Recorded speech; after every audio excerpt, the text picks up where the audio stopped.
Yusa. Ustazi, mimi sina mahusiano yote na Yusa. Sina mahusiano yote. Al-kadhibu haramu walau kana mizaha. Uongo ni haramu na kama unatania. Kwa hiyo sasa unapojaribu kuniongopea ndio unaingia kwenye haramu.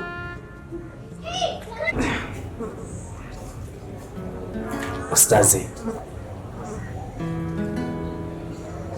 ni kweli mimi ni mwanafunzi wako na niko chini yako. Umeweza kutufundisha yale yaliyokuwa mema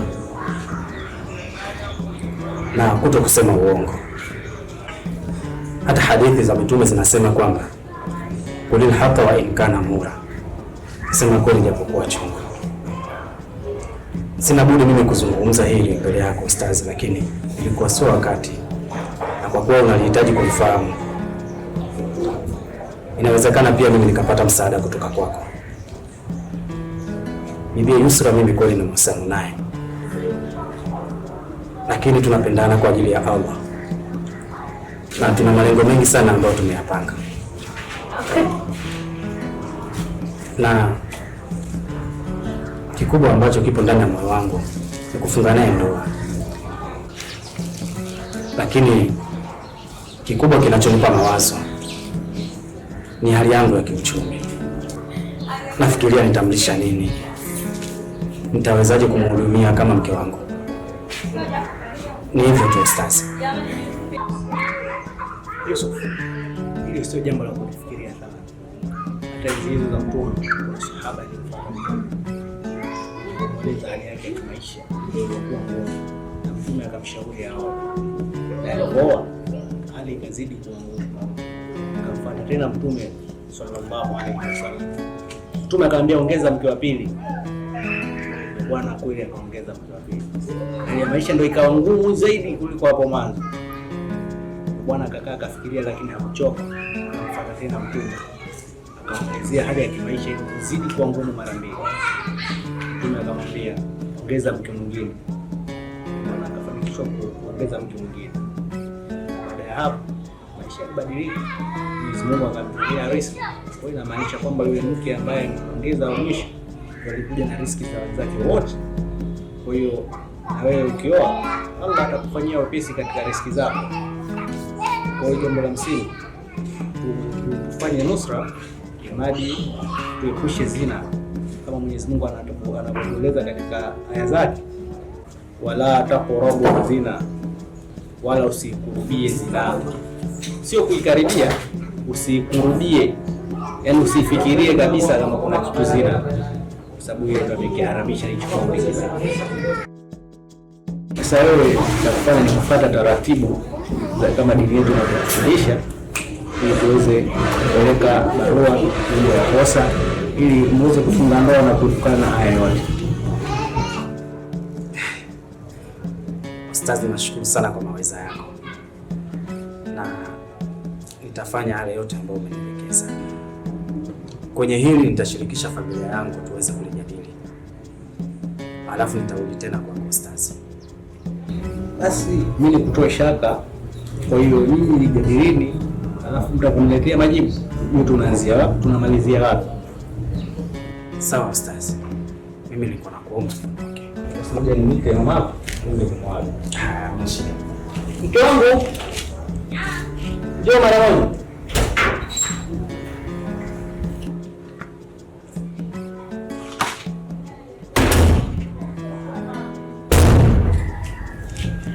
Kom. Sasa Yusuf anataka kuaga. Unajua mtatu umetarada hivi. Mama. Mimi nilikuwa nakuaga. Kwani usingesubiri hata upate riziki kidogo utibaraka? Asante mama yangu, nashukuru. Siku nyingine nitakuja kula, hapa ni nyumbani. Basi haina shida. Haya, inshallah. Basi bwana, acha mimi nimsindikize mgeni.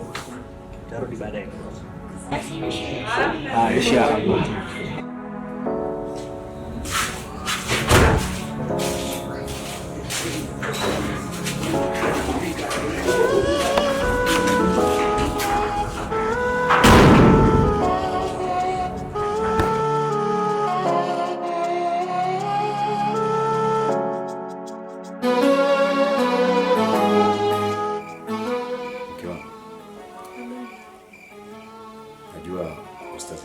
anazidi kunifurahisha. Yaani kadiri siku zinavyokwenda anazidi kunipa habari njema ambazo zinanifurahisha sana. Nakumbuka wakati tunatoka masjidi aliniita pembeni kidogo, tukawa tunazungumza mawili matatu kuhusiana na maisha. Lakini kikubwa ambacho anazungumzia ustazi, anampa sana sifa dada yangu.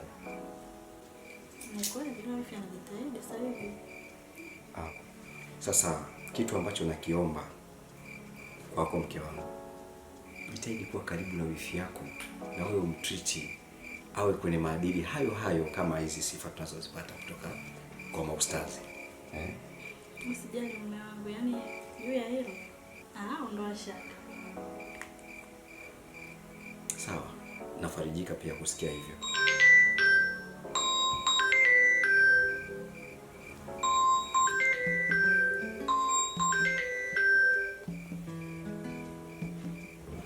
Assalamu alaikum. Ndiyo shehe.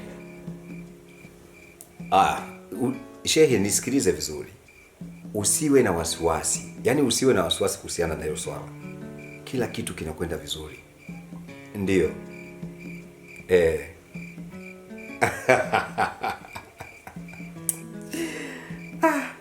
Ndiyo. Alhamdulillah. Nashukuru kwa kunielewa. Nashukuru kwa kunielewa. Toa hofu. Kila kitu kiko sawa. Hakuna kinachoharibika. Ndiyo. Mashallah. Mashallah. Basi jambo la heri. Jambo la heri shehe.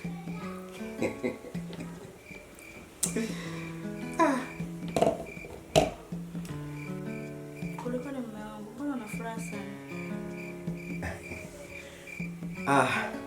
Unajua mke wangu, kila jambo la heri linakwenda kwa heri na kila jambo lina wakati wake. Kwa hiyo kuna mambo mazuri nadhani yanakaribia kufika kwenye wakati wetu tulionao. Usiwe na wasiwasi, usiwe na haraka mke wangu. Kila jambo wakati wake ukifika litakuwa hadharani. Kwa hiyo tuwe wapole tu. Mambo mazuri yanakuja. Kaka. Ni kweli hapo? Ndio. Tushirikishane. Usiwe na haraka. Sawa. Haya.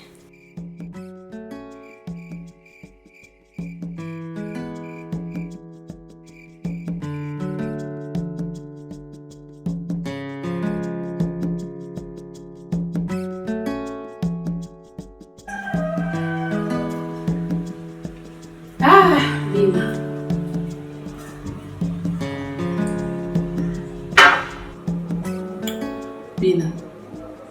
Mungu mtaki kinyongo. Wakati nilikwambia tutaongea tu yamalize. Nisikilize mimi, kila kitu kinaenda kwa utaratibu. Kila kitu kitakuwa sawa. Wewe niamini mimi. Nikipata tu chance ya kurudi tena kule kwa mara ya pili. Wallahi kwa hiyo nitafurahi. Tutaoa asubuhi.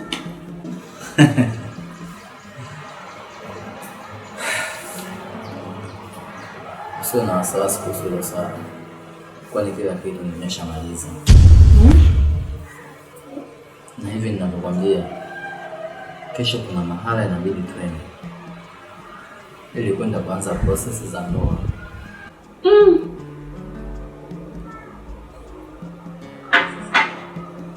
Ni wapi? Na mbona tunaishi nyumba moja haujawahi kuniambia? Unajua kila kitu kinaenda kwa utaratibu. Hivyo nilikuwa najaribu kuweka mambo yangu sawa, alafu ndio nilikwambia. Lakini sio na wasiwasi.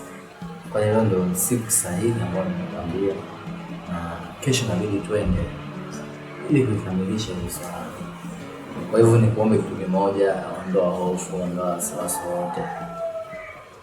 Hapa nilikuwa nafikiria tu jinsi ya kwenda huko kesho itakuwaje. Lakini sio kama nawaza mambo ya nyuma hapa. Haya. Mimi nitaenda nawe kama cha wako, nipo hapa.